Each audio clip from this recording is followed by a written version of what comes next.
Okay, so I think we have enough quorum to start. A few more people will join us as we go along.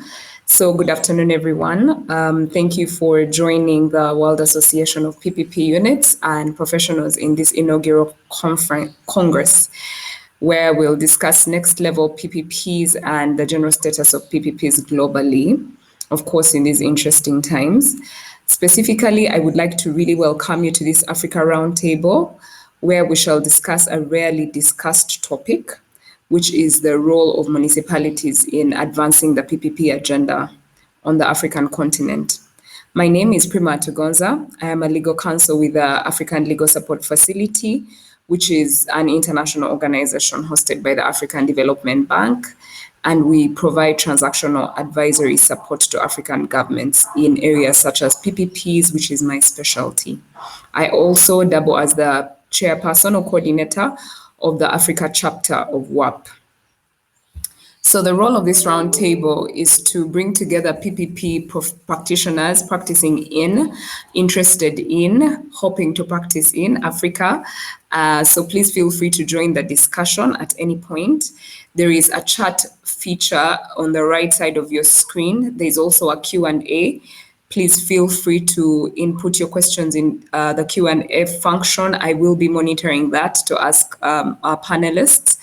And there is also a raise hand button at the bottom of the screen, which will allow us to bring you to the stage if you'd like to speak. We will take questions at the end of the discussion, but we will be able to take short comments even as the speakers present. I now have the honors of introducing our esteemed panelists for today. Of course, ladies first, so I will start with Miss Nathalie BROU. Nathalie is a director of the Regional PPP Project Development Unit at the West African Development Bank, which is also called BOAD. She joined BOAD in 2009 as the Deputy Director, Legal Affairs Department, and then she became the legal advisor to the Corporate Secretariat and was subsequently attached to the President's Office. As part of Nathalie's duties, she participated in the creation and startup of the Regional PPP Development Unit, which she currently heads and will tell us a little bit more about. She is a lawyer and she has received training and certification from top universities and institutions all over the world, including Queen Mary and Westfield University of London. Nathalie is a certified PPP expert. I will now move to Mr. MPILI, who is the head of the PPP node at the President's Office for the Regional Administration and Local Government in Tanzania. Hemed has headed the PPP node since its formation 4 years ago. He's responsible for the PPP program of Tanzania's local governments. And with around 20 PPPs in preparation, the program is seeing local governments achieve their mandate of delivering essential public services despite tight fiscal constraints. He previously held senior procurement positions within the ministry and holds the CP3P certification. Welcome, Hemed, and welcome, Nathalie, to this discussion. Thank you very much, Atu. Pleasure. Thank you, Pleasure. So we'll jump right into it. And when seeking to engage private partners, of course, one always thinks about high cost, but most especially national infrastructure projects. But we know that subnational governments, states in some of the federal states like Nigeria, municipalities for other countries also effectively partner with the private sector, and they have the ability to push the PPP agenda. But we know that this needs a different methodology when it comes to formulating frameworks, project preparation, and of course, financing. So I'll start with you, Hemed. Please elaborate on the interplay between the central government and municipalities in advancement of PPPs in Tanzania. Yeah, thank you very much, Primah. In Tanzania, basically I should highlight that Tanzania is a two-tier system of government, meaning that on one hand there is central government, and on the other there is local government.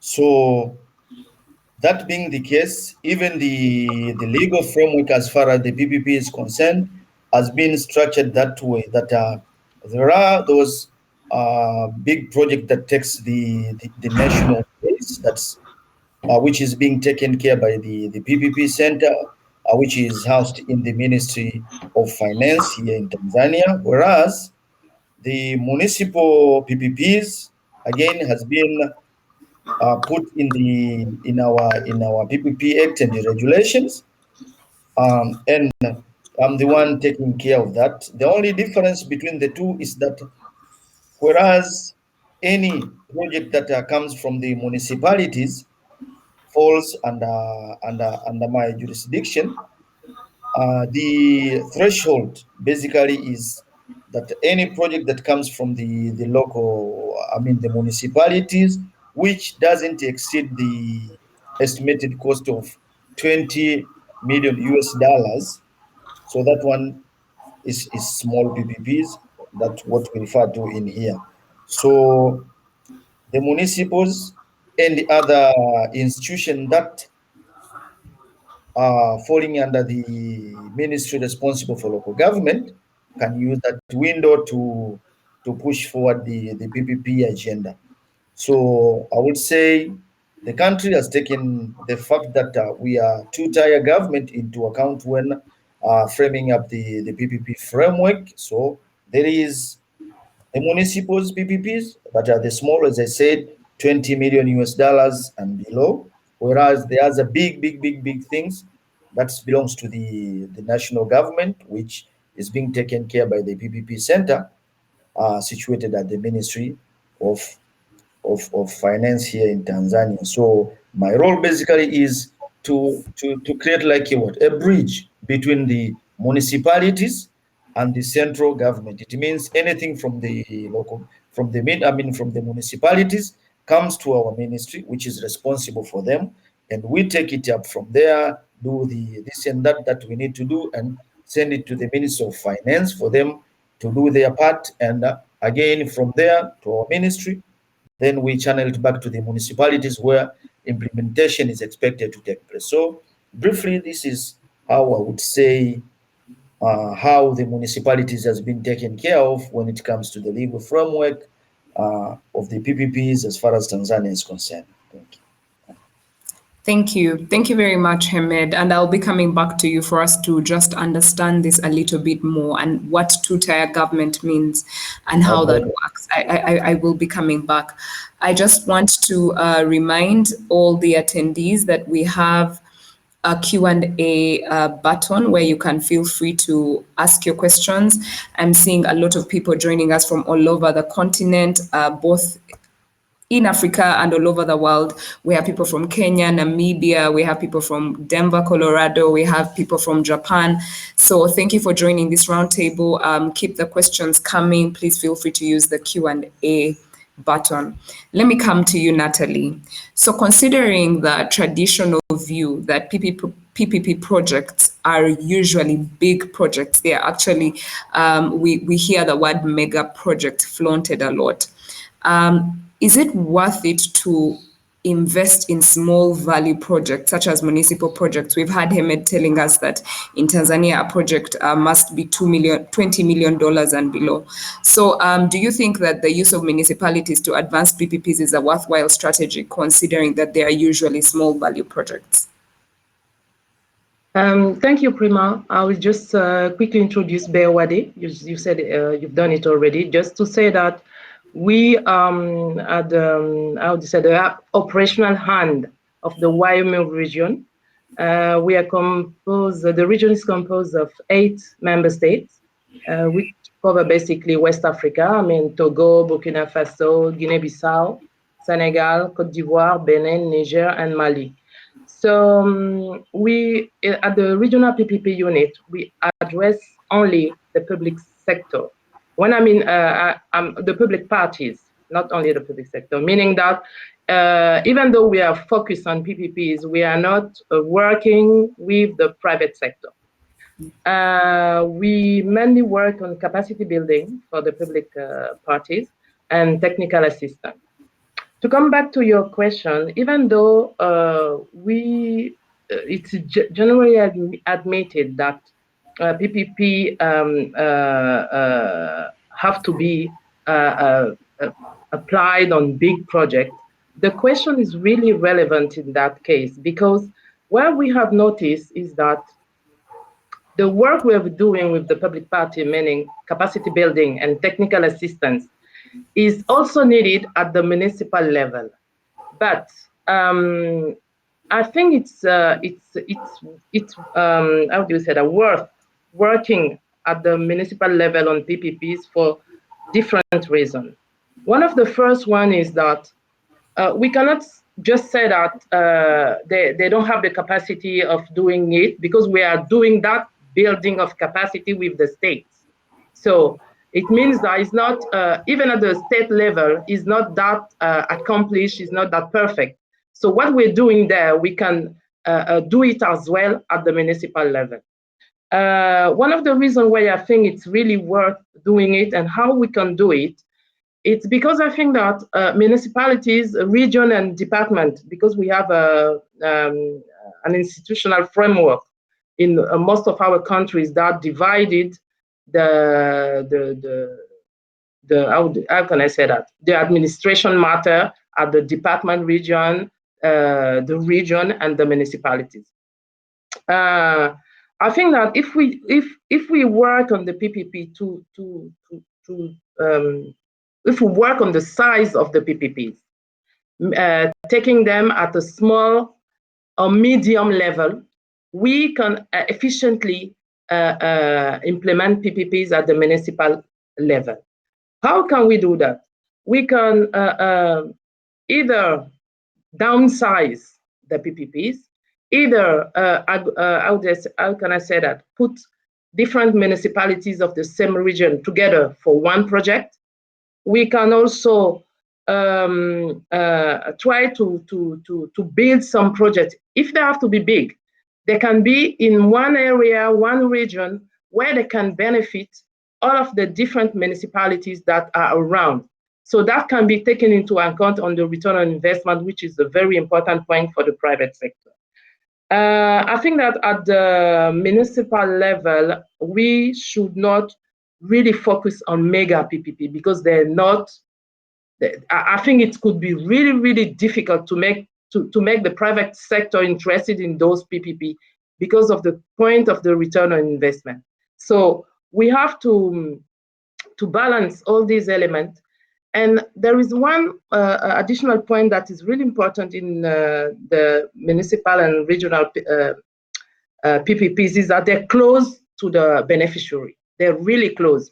And if you can really have the involvement of the population that are in those municipalities and those areas, it can lead to the success of the PPP. So that's why I'm not really, I think that it's worth bringing the PPPs at the municipal, regional, and department level. That were my first point on this element. Thank you very much. Thank you very much, Nathalie. And I think you make a really good point that if we're going to make it work and if we know that they are important, then we have to find a way. We have to get creative. And I hear you saying that it's important for us to lump projects together, because we cannot forget the importance of the return on investment, because we're working with the private sector and the private sector is interested on a return of investment. So in order for the two to work, then we have to find a way to get creative. And I like the idea that we can lump projects either by sector or by region to make sure that it's a win-win. Let me come back to you, Mr. MPILI. What kind of projects in Tanzania is Tanzania considering for the advancement of the municipality level? Is the pipeline for municipal PPPs different from government, from the central government? And what are the different considerations you have in putting these projects into the pipeline? Yeah, thank you very much. As I just introduced, the kind of project that the municipalities are trying to develop are like the municipal markets, the bus terminals, not the big ones, but for the commuters that applies within the cities or from one city to another, something like that. We are also trying to do the student hostels in our institutions, the government institutions, I mean.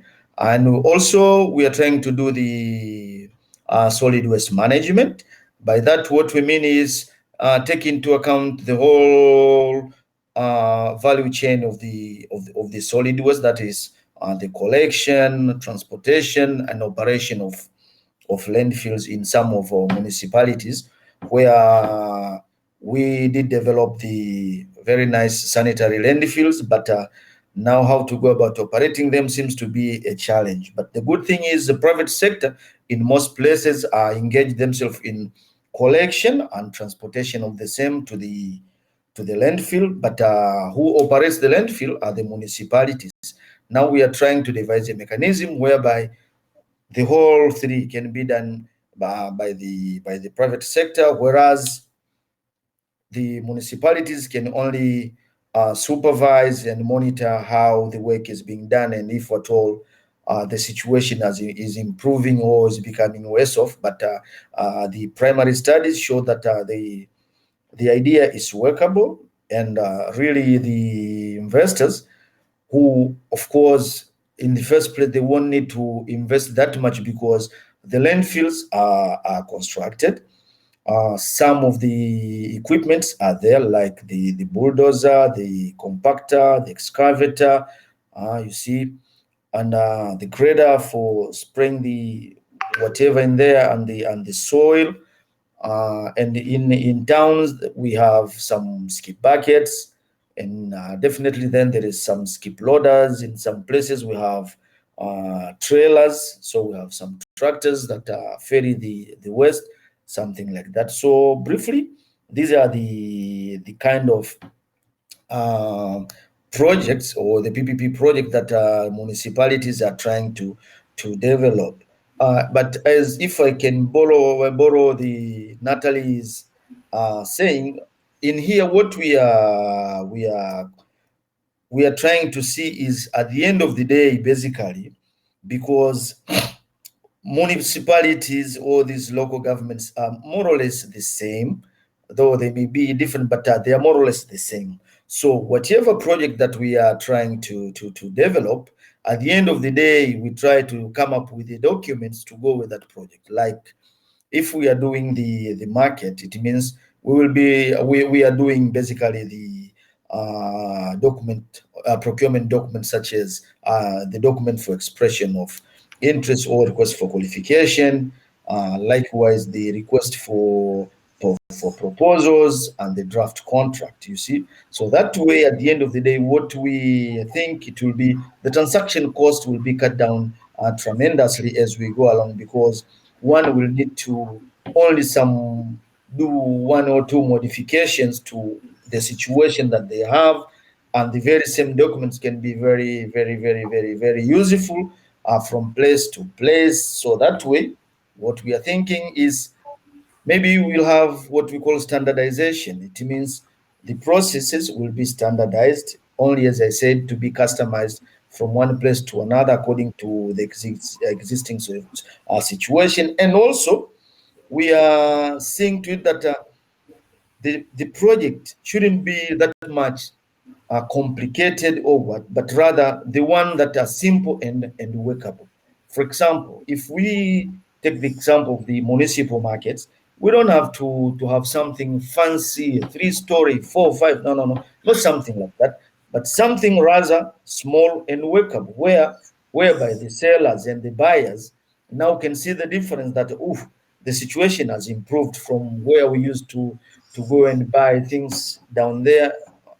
Primah, I hope you have visited Dar es Salaam and you went some places, or just like the markets in Nakivubo or whatever. They are very congested. Expect anything from there. So we are trying to improve that one, but with something not that much big or that much fancy, but something really will work, so that at the end of the day, what we are trying to develop for are this common man, that if at all you improve the market and all of a sudden the price of doing business over there goes high, That's the same as saying to them that, guys, we are doing the development, but as soon as we are finished, off you go, because this won't be your place. And this is what, not what we want. We want them to come in and feel that the government or their municipalities are doing something for them. And at the end of the day, if at all the working environment has improved, the expectation is even the numbers of the customers and the like will be increased. And that way, the income of those working on those businesses will be improved. So briefly, that's it. Thank you very much, Hamed. And I think what you say, you made a very important point that projects need to be simple, they need to be workable, they need to be able to be done, and they need to be workable. That's the word at the municipal level. And I will come back to you, Nathalie. So we know that as a financier, one of the biggest considerations for you and for other multilaterals is bankability. So in your experience, what are the considerations for bankability of a municipal PPP? Is it different for bankability considerations for national PPP projects, or is it the same and we get creative, like you said, in trying to arrive at that place as we had earlier discussed? Thank you, Primah. I think the question are the same. We just have to lower the how can I say the threshold of the cost. They are the same because if you want to have a project that is that can interest specifically in PPPs, if you want a project in which you want the private sector to be involved, you really have to work on those criteria that are going to make the project affordable for the private, for the municipality that is going, for the public sector that is going to undertake it, and as bring the interest of the private sector. How can we do that? Sorry, I think I said earlier that those level of public sector are very close to the beneficiary of the infrastructure. Sorry. So we have to work on that point. We have to be sure that those who are going to use the infra that's going to be built are really interested and are willing to have this infra in their region. If they are there to the project, they're going to use it. That is a point where we can bring some fund for the private sector when the infrastructure is being used. We are first. We also have to work on the costs. Sometimes we have those big costs in the national or regional PPP project. We have to remember that we are at a level where they don't have that much of money. Maybe we'll come back to the institutional framework of the municipalities. They don't really have the financial independence, even though they have this administrative decentralization.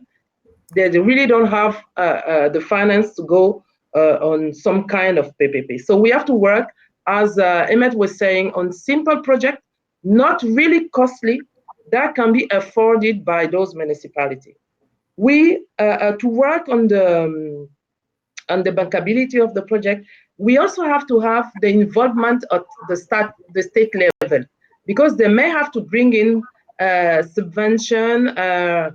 What's the English word for that?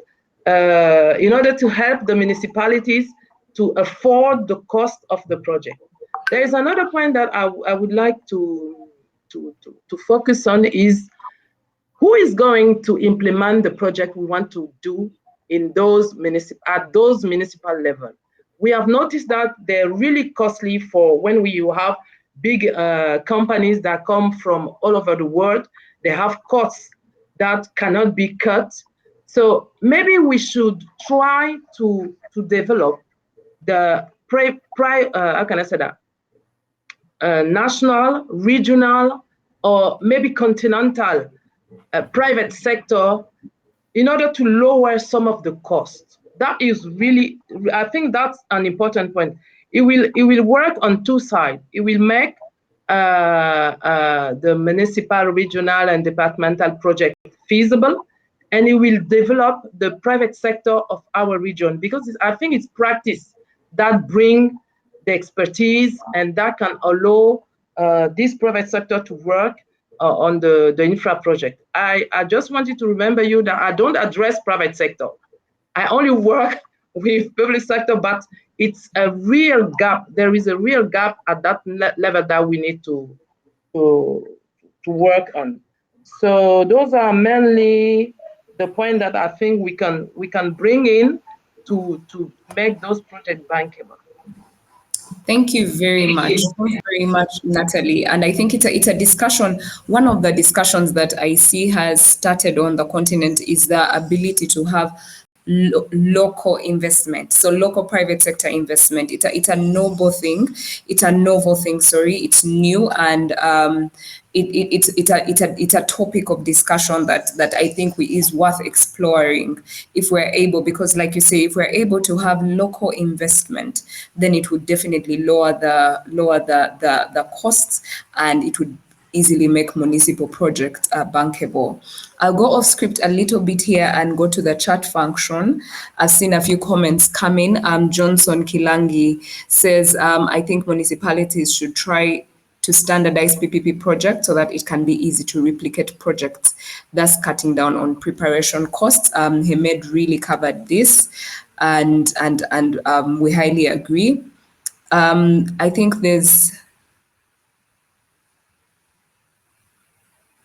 there's also a comment from Andy Potter where he says,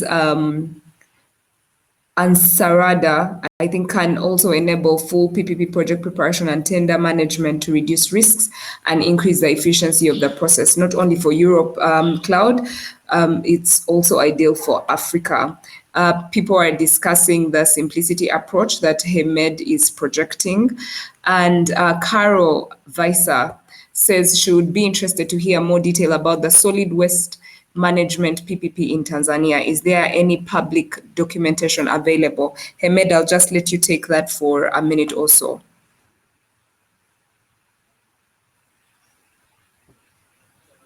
Thank you, Atu.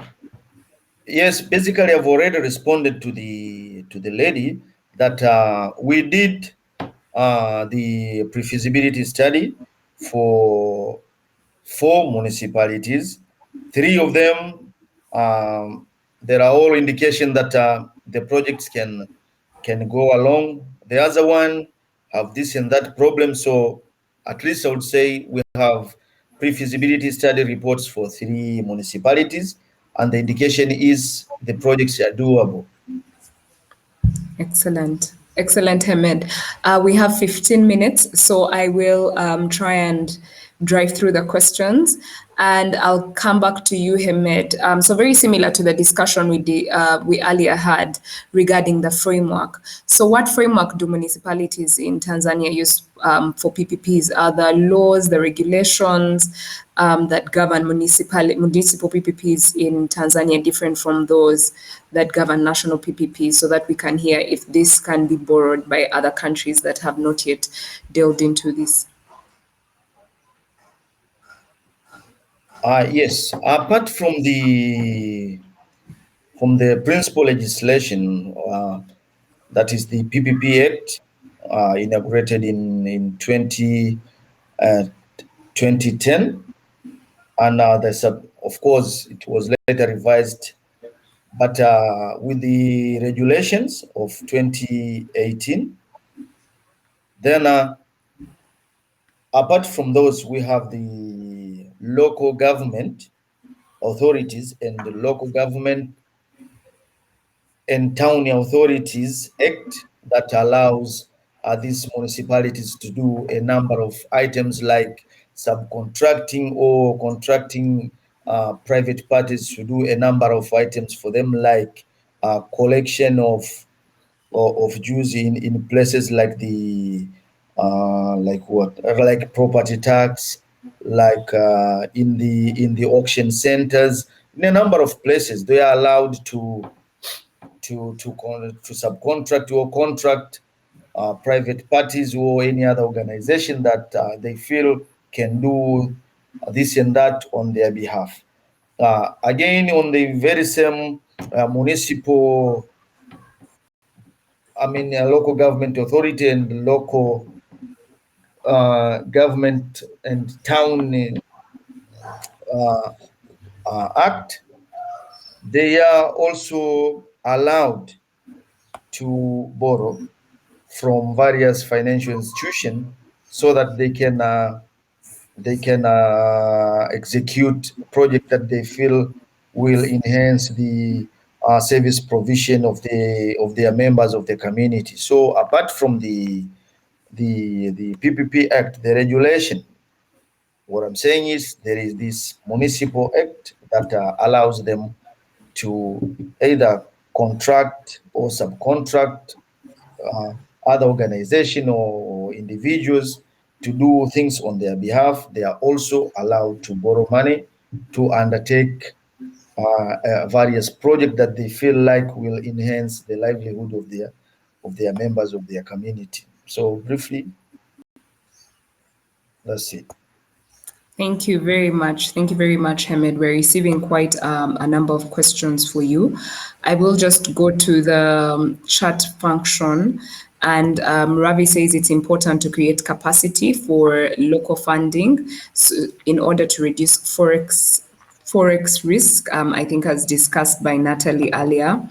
Naresh also says for local investors in municipal PPP projects, some institutional support can be extended by public authorities to reduce fixed costs for such investors. Ravi also follows in the same spirit and says federal governments can provide some level of support to municipal PPP projects by way of grants in order to reduce on project costs. And following on that discussion, I will come to you, Nathalie, and just ask about project preparation. So we know that project preparation has basically suffered even for national PPPs, and there is little to no funding for project preparation, and yet you cannot have successful projects without having ably prepared them. And so I just wanted to know from you and from a financials perspective, whether what you think about project preparation for municipal PPPs. How would financials handle it? How would financials look into it? Are you able to finance feasibility studies? Are you able to finance such activities at the beginning of a project, especially for such a small value project?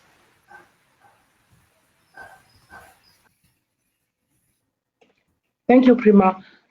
We are doing it at the state level. We are trying to raise funds from the West African Development Bank and from other partners. We're trying to have partnership with other institutions that finance the preparation side of the state project in order to have what we are all really waiting to have. Projects that are well prepared. So as someone said in another session you have to find the fund to prepare the project. At the national level, we've been trying to work on the funds that can be revolving. Maybe at the beginning we can put some amount in it, and then as we go, we refurbish them with the project that are well prepared and allocated. So that can be done as well at the municipal level. But because I think that everything that we do at the national level can be duplicated at the municipal level. We just have the willingness to do so. We can do the capacity building at the municipal level. We can do the technical assistance at the municipal level. We can also do the preparation of the municipal project either at the municipal level or at the national level.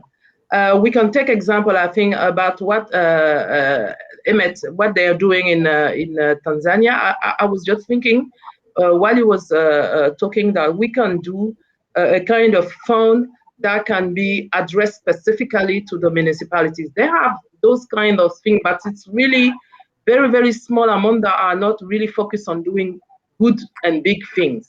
So we can work on something like that. When I take this decentralization institutional framework in WAMU region, as I said earlier, they don't have the financial independence. They don't have means of collecting a lot of money. So we have to try to create something that can go into what they have. And on the other side, we can try to build partnership with institutional that have the fund to help prepare those projects at the municipal level, so that we can be together, make bundles of what we can collect, and try to really build something sustainable at the municipal level. It doesn't have to be one time and then we go and etc. It doesn't have to draft a plan for years, which is really, really necessary when you want to build a development plan. So I think that if we can work on establishing funds that can help at the preparation, that would be really a good thing. And when you have those preparations made, then after that we can work on how to put together the necessary fund to do the infrastructure, to build the infrastructure.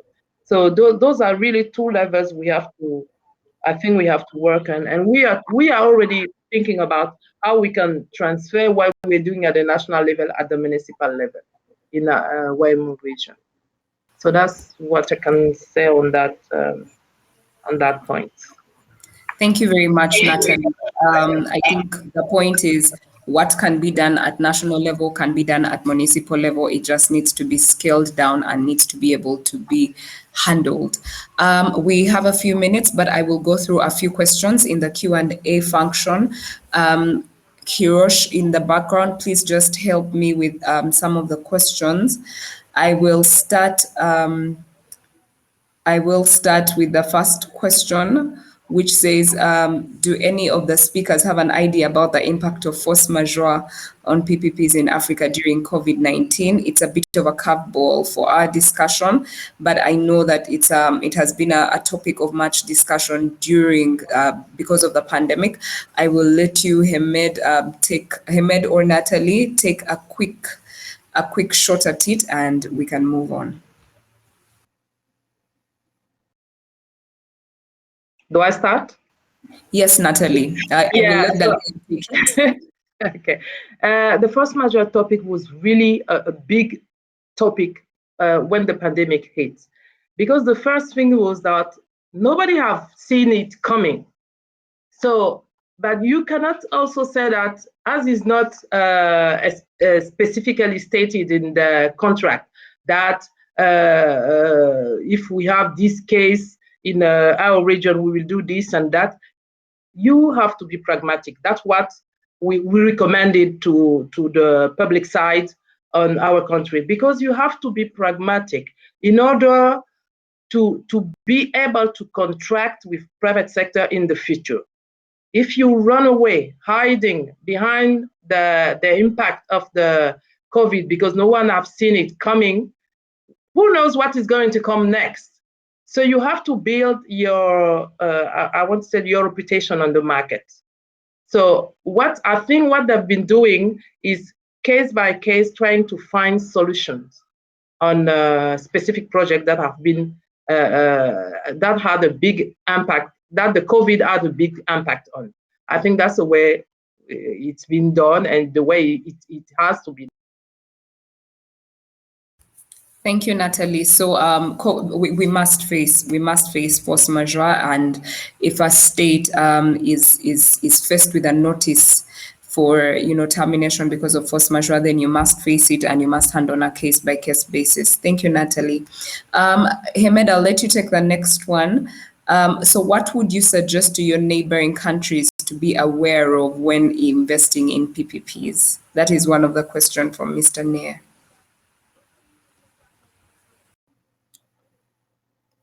Come again?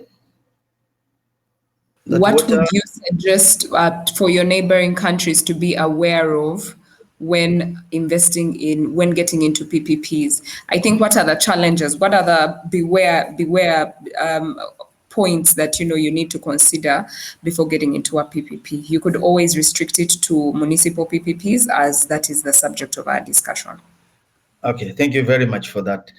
Basically, I think the most and foremost important item before you go along is to engage the communities and see how they react towards to what you are trying to tell them. You see, you may, I mean, the municipal project may seem to be very small and maybe not complicated, but the impact could be very big in the sense that we may come up with an infrastructure, but only at the end of the day, for it not to be used. You know how people are. They have their values, their beliefs, and things of that nature. So if you go and do engagement with them, at the end of the day, you'll come up with a consensus and come up with the real design that will be appealing to them, and definitely the project will be a success, without which I'm afraid you may build something, but it might not work. Not because it's bad, it's only because that they might feel we are being ignored, or it's because the government has just said, move here, we want to do this, and you'll be paying something of that nature. But through the consultative means, everything we believe can go along. Thank you. Thank you, Hamed. I think there must be buy-in. There must be buy-in from the community. If a project is being built for the community, there must be buy-in from them. And so I think that is the point that you make. Nathalie, I'll give you one last question before we close. We're out of time. And it's very related to something that you said earlier about attracting local investment. And so Johnson Kilangi asks, the smaller municipal PPP projects might not attract foreign financing due to their size and maybe returns, as you rightly pointed out. So what are we doing to attract local financing for these projects? How can local commercial banks be incentivized to participate more? Over to you, Nathalie. Okay, I'll do it quickly. I wanted to answer that question. So I think that we talk about trying to bundle them.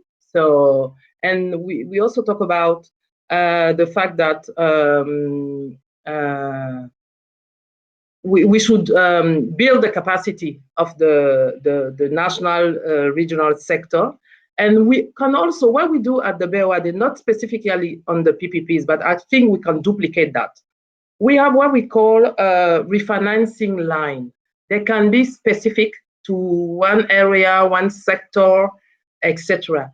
I'm thinking about trying to work with BOAD on establishing refinancing line for municipal PPPs, meaning that we can collect funds from partners, from BOAD, etc., and we lend it to the commercial banks, because we as BOAD can only we are subsidiaire. This is the French word.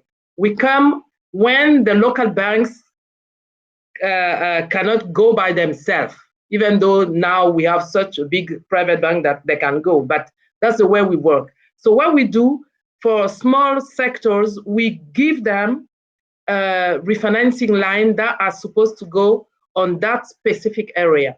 So I think that if we can do that for PPPs at the municipal level with commercial bank in our areas, that could be a good tool to help finance those small projects.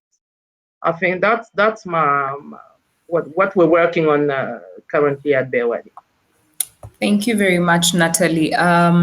Unfortunately, we're out of time. I see amazing questions about the value for money assessment, and we will have, the discussion will continue. We're going to have a lot of webinars where we will advertise all this on the WAPPP socials. I will ask Hamed, I'll start with you to give us your last words, and then we'll move to Nathalie. Thank you very much.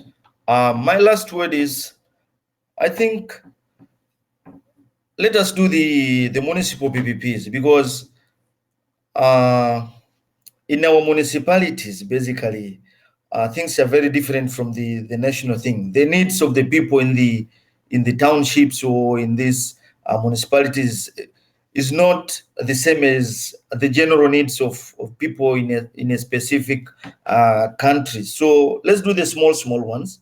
At the end of the day, hopefully, this one will trigger the need for the big project, because the trend will already been set that it's doable and people are benefiting from them, and they are seeing that the private partners are not the enemies, but rather they are really partners for their own good.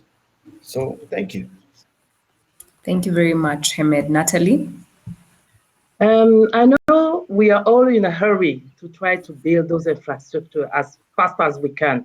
But what I can say, even at the national or municipal level, departmental, etc., we really need this capacity building time. We need it, and we really have to know how to swim before jumping into the river. So we need the capacity building.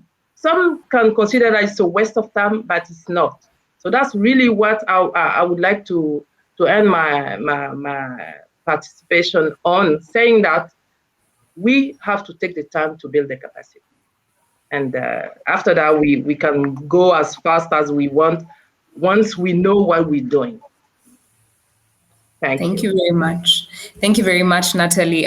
We need to learn how to swim before we jump into the river.